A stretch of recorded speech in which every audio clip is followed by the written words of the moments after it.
Hi guys, this is Sarah from Amateur Filmies, and recently I've been thinking about characters in movies who didn't deserve to die. I've been watching a lot of movies recently where a heroic character or a really good character sort of just gets picked off early, so this video is dedicated to them. This should go without saying, but I am spoiling the plotline to a lot of movies in this list. So what I'll do is I'll mention the title of the movie before I talk about the character that dies in it. You can sort of skip past the spoilers if you want. As with the other videos we do, please let us know if there are characters on this list you think don't deserve to be on there, or characters you might add to the list. So we'll start off with number 6, and it's probably the most popular character death that people get outraged by, and that is from Night of the Living Dead.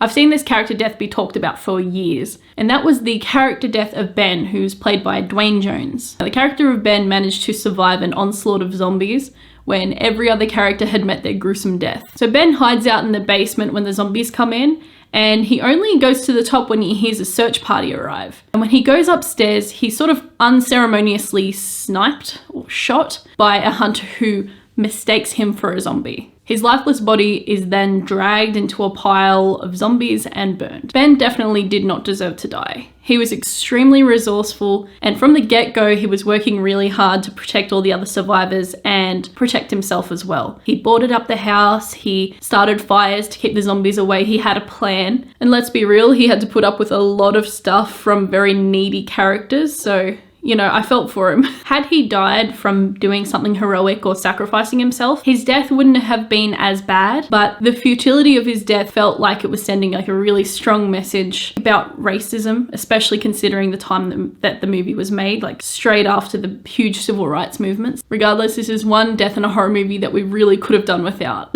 So number 5 is another extremely popular character death in a movie, and that is from 28 Days Later.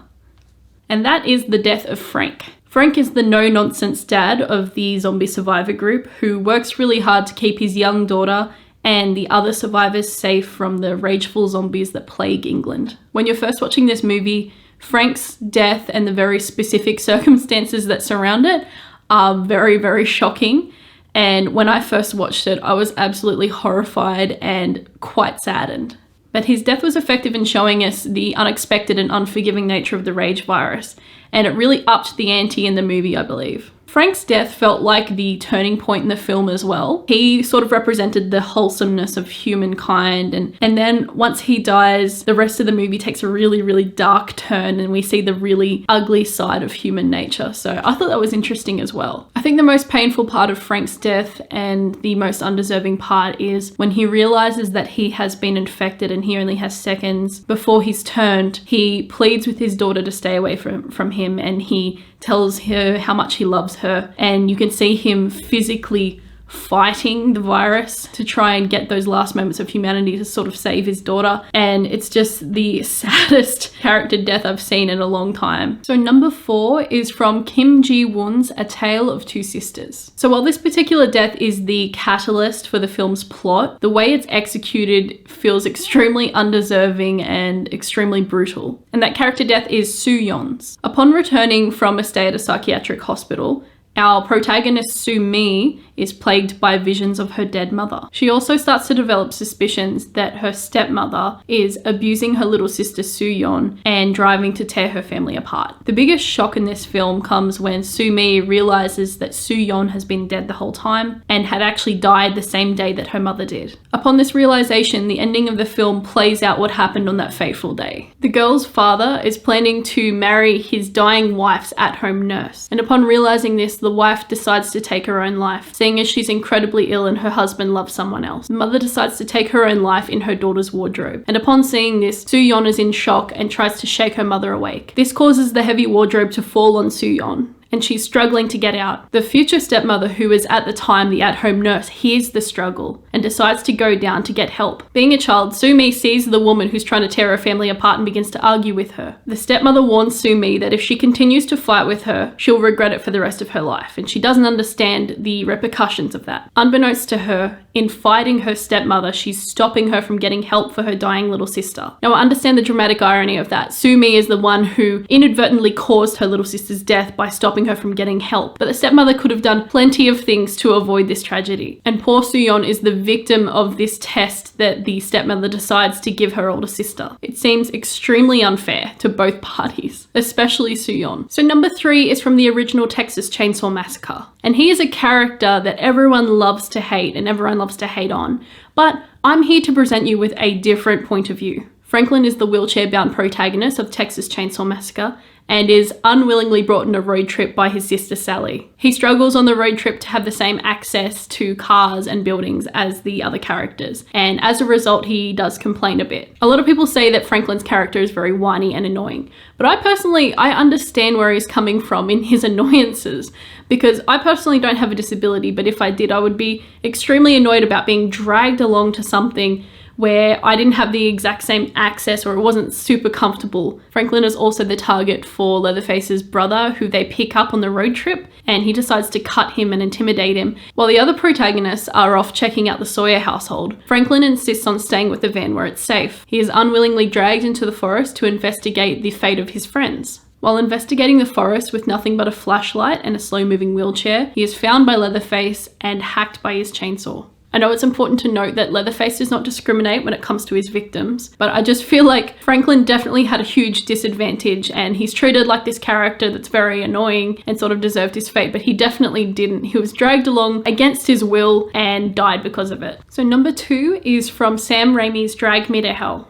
and that is the character of Christine. So our protagonist Christine is a bank teller who is working very hard to get a promotion. Upon denying a loan request from an old European woman, she is cursed in a foreign language. This curse ultimately damns her soul to hell, and in the following days she experiences horrifying visions. Christine has to go through great lengths to try and save her soul before the time runs out. She even goes so far as to sacrifice her cat. And upon rewatching this last year, I realized how much Christine did not deserve her fate. Her boss explicitly told her not to approve specific loans. When this old European lady comes in asking for a really unreasonable extension on her mortgage, it makes sense that she says no. The woman had shown in the past that she wasn't able to meet her mortgage payments, and so rejecting her just seemed like a smart financial decision. Following her rejection, the woman aggressively begs on her knees for mercy. The woman accuses Christine of shaming her and commits her soul to hell. I feel like that's a bit of an overreaction. Does she really deserve to go to hell for doing her job? Christine was a poor woman just trying to get ahead in life, and she did not deserve to have her body dragged into hell by a bunch of burning skeletons. Number 1 is, in my opinion, the most undeserving horror movie death of all time, and it is from Saw 7 or Saw 3D. Anyone who is a fan of the Saw movies and knows sort of the lore behind it knows that there are specific rules that must be followed in terms of setting up Saw traps. One of the most important rules in Saw is that whoever's involved in a Saw trap is inherently guilty in some way or another. This is inherently problematic because you could have someone in a trap who's killed 3 people and then another person in a trap who didn't say I love you to his son one day. It's a bit silly, but still, it's an important rule to have. But that's not to say that some of the characters in Saw have bent the rules a little bit. Talking about you, Amanda. The biggest outrage in this film for me comes in the final scene. The character death that I want to talk about today is Joyce. So the movie's protagonist, Bobby, is a man who pretends to be a survivor of one of John Kramer's traps. His wife, Joyce, believes his lie and takes him to counseling sessions and follows him on press tours. To get back at him for lying, Bobby is actually put through a series of Saw traps. Bobby must work to save his PR team, his friends, and ultimately his wife. In his final test, Bobby must complete an activity that he had claimed to survive in his original test. To save his wife, he must complete this in a timely manner. Bobby fails this test and he's revealed as a fraud to his wife moments before she dies in an excruciating manner. So not only did Joyce realize that her entire marriage was a sham and her husband was a complete liar, but she also got to die by being boiled alive. She was the one truly innocent character in all of this. Now, I understand his PR team being put through the traps because they were aware of his lies, but Joyce was completely unaware and she had pretty much nothing to do with it, but she still died because of the trap. Her death was extremely undeserving and very, very tragic. So that concludes my list, and I really wanted to pay tribute to these poor souls who did not deserve their fate. And again, let me know if there are any characters you believe deserve to be on this list, or let me know if the characters that I've mentioned don't deserve to be on this list in your opinion. Thanks again for watching, and we'll see you in the next video.